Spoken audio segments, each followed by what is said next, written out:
Sud Radio, les vraies voix qui font bouger la France, Philippe Rossi. 19h27 sur Sud Radio, les vraies voix de la politique, c'est jusqu'à 20h avec Frédéric Sinclair, politologue, auteur de La refondation de la droite.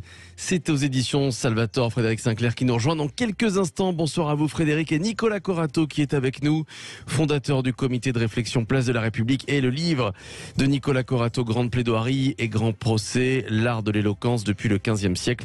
C'est aux éditions Iridium. Bonsoir Nicolas.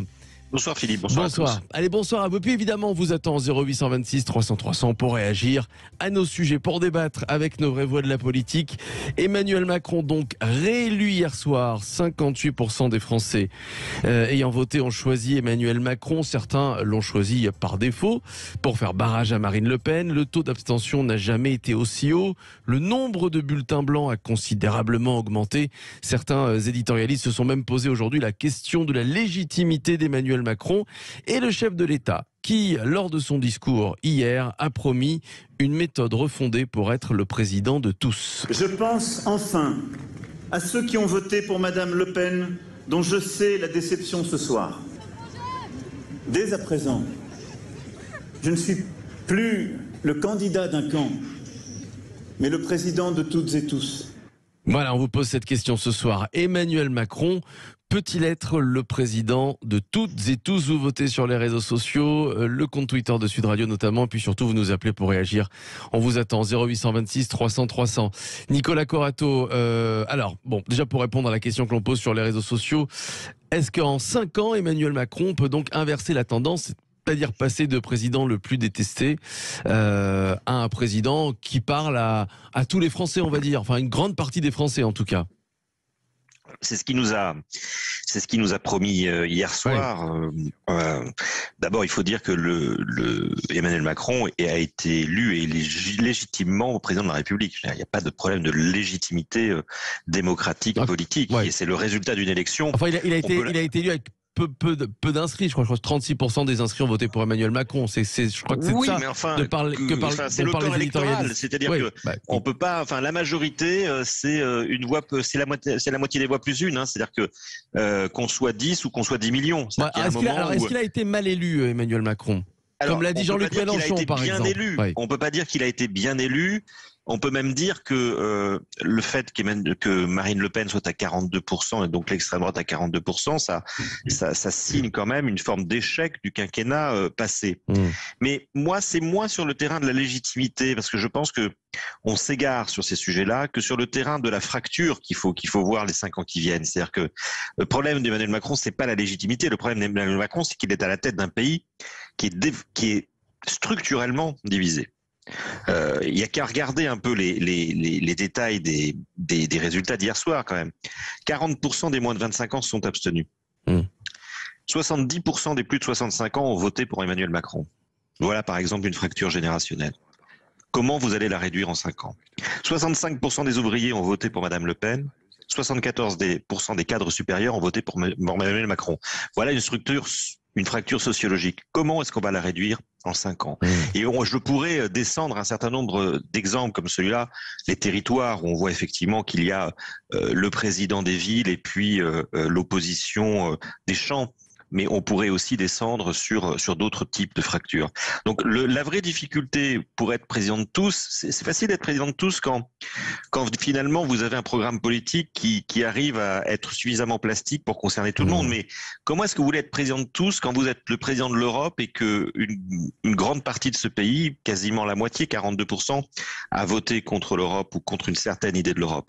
Comment est-ce que vous voulez être président de tous quand vous êtes le président de la mondialisation et que manifestement une grande partie du vote qui s'est tourné vers Marine Le Pen, c'est un vote de peur, c'est un vote voire de rejet de ce qu'est la mondialisation aujourd'hui, de ce qu'elle représente économiquement et socialement.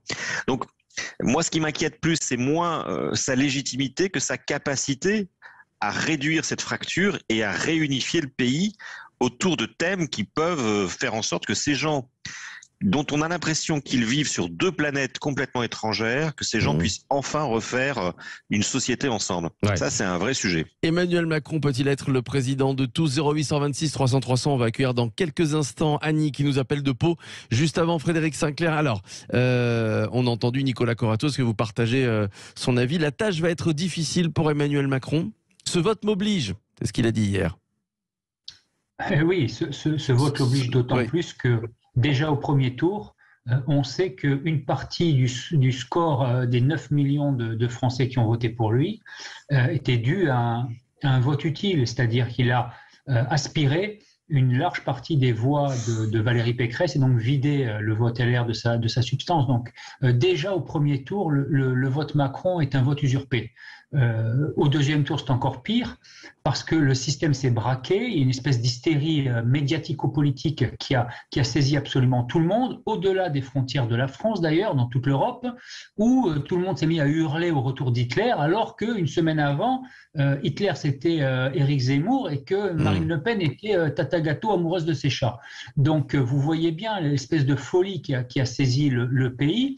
Moi j'ai reçu des coups de fil de façon personnelle, c'est une anecdote, hein, mais de personnes qui me disaient j'y comprends plus rien, de ce que je vois, j'ai pas l'impression qu'on ait une extrême droite. J'entends Marcel Gauchet nous parler de droite populaire, de droite proche des origines de la Ve République et du gaullisme. Marcel Gauchet est intellectuel de gauche, directeur de collection chez Gallimard, directeur de la revue Le Débat, proche de Pierre Nora, homme historique aussi de la gauche française, qui explique que Marine Le Pen n'est pas d'extrême droite. Luc Ferry répète la même chose. Même Jean-Michel Apathy dit ça sur LCI.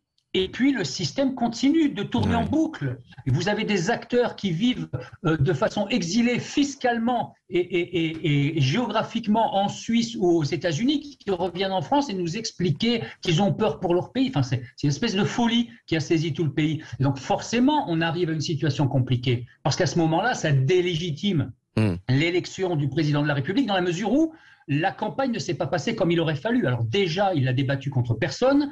Le débat s'est pas très bien passé lors du second tour parce que Marine Le Pen était totalement absente, vide et creuse. Donc vous imaginez bien qu'il y a une espèce de frustration qui a été nourrie durant toute cette période-là et qui s'est exprimée dès le soir de l'élection. Oui. Les CRS ont dû intervenir dans une dizaine de villes pour ramener le calme parce qu'il y a une agitation déjà dans la rue. Annie est avec nous, elle nous appelle de Pau, 0826 300 300. Bonsoir Annie. Oui, bonsoir à tous. Merci de me prendre à l'antenne. Si je peux me permettre, alors, comment vous accueillez déjà Annie la réélection d'Emmanuel Macron? Pas très bien. Hein. Pas bien du tout même. Et pas bien du tout parce que je suis hyper déçue. C'est tout. Si je peux me permettre, avant de répondre à votre question, si je peux me permettre, si ça ne va pas, vous m'arrêtez, j'arrêterai. Moi, j'en ai assez d'entendre des auditeurs se permettre de dire qu'une candidate doit être dégagée. Pourquoi la dégager? Elle n'a jamais présidé, on ne sait pas ce qu'elle peut faire, est-ce qu'elle est capable de faire ou capable de ne pas faire. Donc moi, j'aimerais bien que les Français arrêtent un peu ce discours parce que c'est comme si on disait à un salarié, ah bah ouais, j'ai votre CV, c'est super, mais en fait, vous savez rien foutre, alors dehors. Mais vous ne comprenez pas pourquoi on appelle à faire barrage à Marine Le Pen, c'est ça ce que vous nous dites. Faire barrage, je peux le comprendre, mais qu'on ne le dise pas clairement comme ça à l'entendre, c'est pas normal. C'est pas normal. On n'a pas à battre les gens avant de savoir de quoi ils sont capables. Et personne ne sait. Donc voilà, bon. Alors votre question, moi je vous avoue, hein, je vais vous répondre avec humour. Je vous écoute beaucoup. À 18h, vous m'avez fait beaucoup rire avec le show de Rachida Dati. Alors moi je vais continuer sur le ton de l'humour parce que qu'est-ce que vous voulez? Vous m'avez posé la question. Je vais dire, je suis triste, je suis dépité, je m'interroge, je sais plus où on va. Et je vous dirai pourquoi à la fin de ce que j'ai à vous dire. Je vais aller essayer d'aller le plus vite possible. Votre question, c'est Macron peut-il être le président de tous les Français? Mais attendez, mais la réponse, on l'a déjà, cette réponse. On l'a déjà par le fait qu'il y a les non-inscrits. Il y a 13,6 millions d'abstentionnistes. Il y a les bulletins blancs. Les bulletins nuls sont des Français. Non mais Emmanuel Macron, en disant ça, a parlé d'une autre méthode. Il a sous-entendu qu'il allait gouverner autrement. Est-ce que vous y croyez? Est-ce qu'il peut changer sa façon de gouverner? Je n'y crois pas. Je n'y crois pas, à moins d'un miracle ou qu'on fasse son thème astral demain ou qu'on aille voir une voyante pour qu'elle nous dise. Comment voulez-vous y croire? On souffre. On souffre de la façon dont on vit. J'ai 64 ans, je suis à la retraite depuis 1 an et demi. J'ai travaillé 42 ans, j'ai 4 membres. Aujourd'hui, je me dis, mais qu'est-ce qu'on doit faire? Qu'est-ce qu'on va faire? Et qu'est-ce que l'on peut faire? C'est pas normal. Vous attendez ce 3e tour avec impatience, hein, oui, les législatives Bien sûr que je l'attends, évidemment, parce qu'on n'a plus que ça à attendre de toute façon. Hein. Sinon, qu'est-ce qu'on fait? On va planter des patates. Qu'est-ce que vous voulez une cohabitation? Comment? Vous voulez une cohabitation? Eh bien, écoutez, si c'est une bonne solution, oui, mais voilà, oui, il faut une cohabitation, en fait, pour que tout ce marasme s'arrête. Moi, j'en ai ras-le-bol de vivre comme ça. Et encore, je dis, à l'âge que j'ai, je peux relativiser, d'accord? Nicolas, allez-y, Annie. Je vous donne un exemple. À mon âge, je peux relativiser et me dire, bon, j'ai 800 balles de retraite, je vis avec, je vis dans un endroit sympa avec un jardin, je plante mes patates et mes tomates, ça va, je suis pas dans un HLM à 20 mètres carrés, d'accord? Mais je vais vous donner un exemple qui est grave.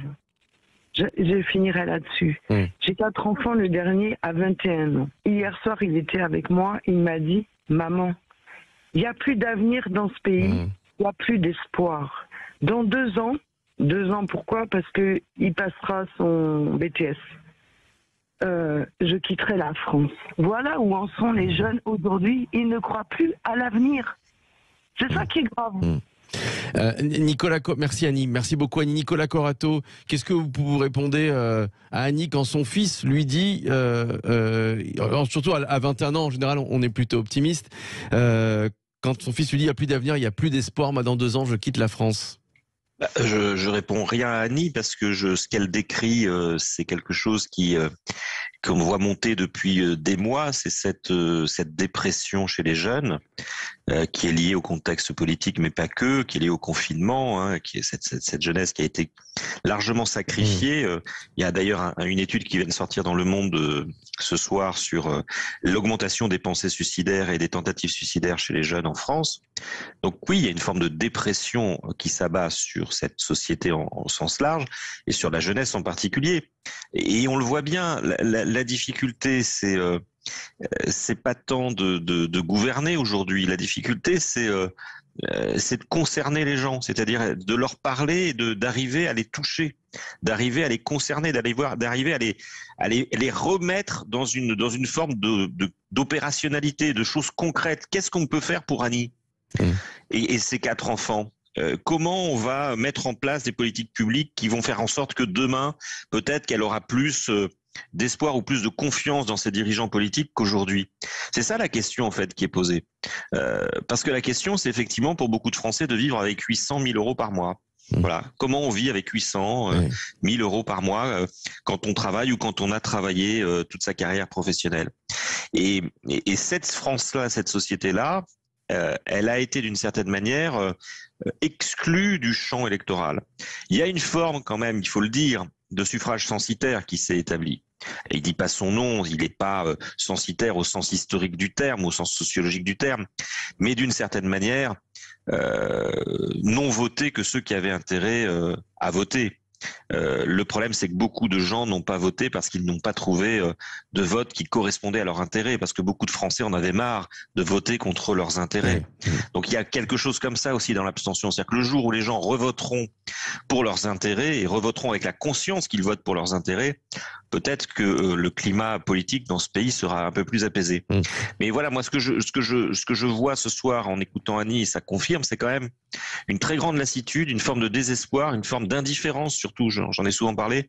C'est-à-dire que c'est plus de la défiance, c'est de l'indifférence vis-à-vis du politique. C'est-à-dire d'une certaine manière, ce système, on va le laisser fonctionner tout seul, on va le laisser vivre sa vie, et on va vivre à côté, on va vivre au-dessus, en dessous, et puis surtout, ce que disait Frédéric, on va peut-être vivre contre. Et ça, c'est le pire qui puisse nous attendre, puisque on peut pas aujourd'hui accepter qu'une grande part de la société vive contre le système démocratique. Frédéric Sinclair, et pour clore cette première partie, est-ce qu'Emmanuel Macron peut reconquérir l'électorat de cette France oubliée dont fait partie Annie, hein?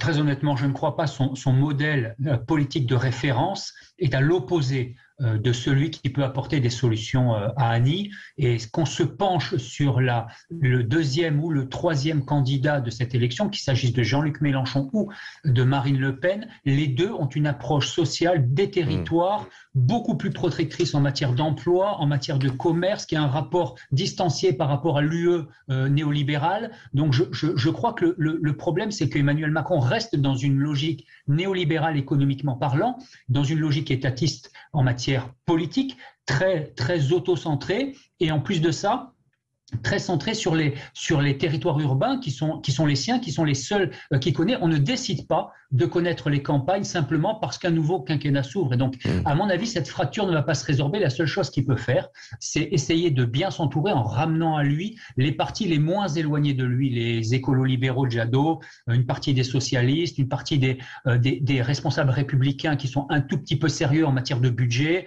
Je pense à Eric Woerth, par exemple, essayer de refabriquer une majorité plurielle qui soit un petit peu plus connectée que lui au territoire, parce qu'il y a eu des maires dans le cas, ou des conseillers régionaux, etc. Et donc faire en sorte que son gouvernement fasse le travail qu'il n'est pas capable de faire lui-même. Ouais. Allez, dans un instant sur Sud Radio, après les présidentielles, donc la bataille des législatives qui peut commencer, elle a d'ailleurs déjà commencé. Une cohabitation est-elle possible? Les réseaux sociaux pour voter et les 0826 300 300, tiens, faites comme Annie pour en parler, en débattre avec nous, avec Nicolas Corato et Frédéric Sinclair. On se retrouve dans quelques minutes. À tout de suite. Retour des vraies voix de la politique sur Sud Radio avec Nicolas Corato, fondateur du comité de réflexion Place de la République. C'est avec le politologue Frédéric Sinclair, la bataille des législatives qui est lancée depuis hier soir. Éric Zemmour qui a appelé à une alliance entre toutes les droites. Jean-Luc Mélenchon qui lui prépare le troisième tour. Je demande aux Français de m'élire Premier ministre en votant pour une majorité d'insoumis. Ça, c'est ce qu'il a dit la semaine dernière. On était entre les deux tours. Les négociations progressent entre Europe Écologie Les Verts et le Parti communiste, et également avec le Parti socialiste, même si c'est un petit peu plus compliqué. Une cohabitation est-elle possible? C'est la question que l'on vous pose sur les réseaux sociaux.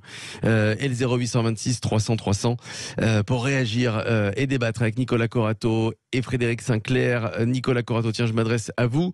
Tous ceux qui ont voté contre Emmanuel Macron attendent impatiemment ce fameux troisième tour.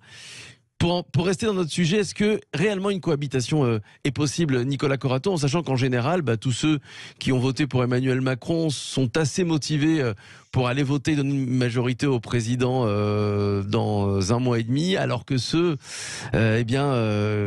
qui ont voté pour Marine Le Pen alors qu'ils se sont abstenus. C'est vrai que concrètement, en général, ça se passe comme ça chaque 5 ans. C'est compliqué pour eux d'essayer de ne pas donner une majorité au président. C'est vrai qu'il y aura un fort taux d'abstention, mais en tout cas, c'est vrai qu'ils sont beaucoup moins motivés, Nicolas Corato. C'est ce qu'on voit en général lors des législatives. Depuis qu'on a inversé le calendrier et que les législatives arrivent immédiatement après les présidentielles, la dynamique, elle joue en faveur de celui qui est élu président de la République. Les Français décidant généralement, logiquement, de lui donner une majorité, et les oppositions ayant du mal à mobiliser après l'échec des présidentielles. Donc, on est dans ce contexte-là. Alors, est-ce que le climat qu'on décrivait un peu avant, cette forme d'absence d'état de grâce et voire même de jacquerie sous-jacente va changer les choses, je ne sais pas. Elle risque surtout de grossir les rangs de l'abstention. Et puis il y a un troisième élément, c'est quand on regarde un peu les résultats, Emmanuel Macron arrive en tête dans 266 circonscriptions au second tour des présidentielles. Il avait 345 députés en 2017. Donc il n'est pas très très loin de ses scores et de sa capacité à rebâtir une majorité absolue, peut-être moins importante que celle qu'il avait en 2017, mais on voit bien que ce système et ce mode de scrutin est quand même très confortable pour ceux qui ont des partis établis, des ancrages locaux établis et qui bénéficient de la dynamique de la présidentielle. Donc, ce qui va changer, la seule différence, et peut-être un point positif, parce qu'il faut être positif ce soir aussi, bien sûr, c'est de dire qu'on va peut-être enfin avoir un débat. C'est-à-dire que ce moment de la campagne des législatives va peut-être être enfin le moment où on va avoir le droit de débattre avec tous les acteurs et tous les interlocuteurs, y compris La République En Marche, y compris ses alliés. Et que ça va peut-être être enfin intéressant et peut-être intéresser enfin les Français. Et on peut espérer ou imaginer que ce débat aidant, il y ait peut-être une participation adéquate aux prochaines législatives. Mais tout ça, ça fait beaucoup de si. Il peut y arriver, Frédéric Sinclair, Jean-Luc Mélenchon, hein, puisque entre les deux tours, il a clairement dit aux Français, hein, et faites-moi élire Premier ministre. Il a fait un score considérable. En ce moment, il est en train de faire des alliances, en tout cas de négocier avec Europe Écologie Les Verts, le Parti communiste, avec le Parti socialiste. Il peut y arriver, Frédéric Sinclair, Jean-Luc Mélenchon? Je n'y crois pas pour des raisons qui ont été en partie évoquées par Nicolas. Ouais. Le premier point, c'est cette abstention dont on sait qu'elle est historiquement massive lors des législatives. Les présidentielles ont lieu très tôt par rapport à habituellement. On a commencé le 10 avril. Ces législatives vont avoir lieu assez tard. Le deuxième tour sera le 24 juin. Moi qui vis dans le sud-est, je vous le dis, on est tous à la plage à cette époque-là. Donc, se mobiliser pour aller voter quand on n'a pas très confiance dans les représentants. Alors déjà, le président de la République, c'est compliqué de se mobiliser pour y aller. Imaginez un peu les députés, les parlementaires, dont on a l'impression quand même de plus en plus, et surtout dans ces 5 ans, que c'est devenu une chambre d'enregistrement. Même dans les cas extrêmement graves, prenons l'affaire Benalla.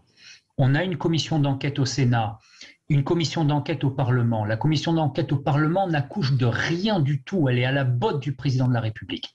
Il faut que ce soit les sénateurs LR emmenés par Philippe Bas qui pondent un rapport consistant, qui incrimine l'exécutif, le président de la République. Qu'est-ce qui se passe ensuite? Rien. Il ne se passe rien. Donc fondamentalement, on a un problème, encore une fois, d'engrenage entre les élites et la population, donc y compris sur des questions graves. Alors après, là, par exemple, on a le rapport du Sénat à nouveau sur la question McKinsey. Ouais. Il se passe quoi? Rien. Donc c'est des machines à fabriquer des rapports, mais ensuite, politiquement, ça s'incarne comment? Ça s'incarne mal. Donc je dis, ça va être extrêmement difficile. Le deuxième point qui va compliquer la donne en dehors de l'abstention, c'est la mécanique électorale. Nicolas, encore une fois, on a dit un mot. Globalement, arriver à passer devant Emmanuel Macron, ça suppose arriver à faire mieux en matière de vote que les retraités. Pardon. Et ça va être compliqué. Donc ça va être compliqué. Si on était dans une mécanique à l'ancienne, droite-gauche, alors là, on aurait pu dire oui, parce qu'on avait une segmentation qui était beaucoup plus binaire, où on avait, j'allais dire, des votants à gauche et à droite. Et donc la gauche aurait pu se mobiliser face à une droite plus traditionnelle, à la Sarkozy, etc.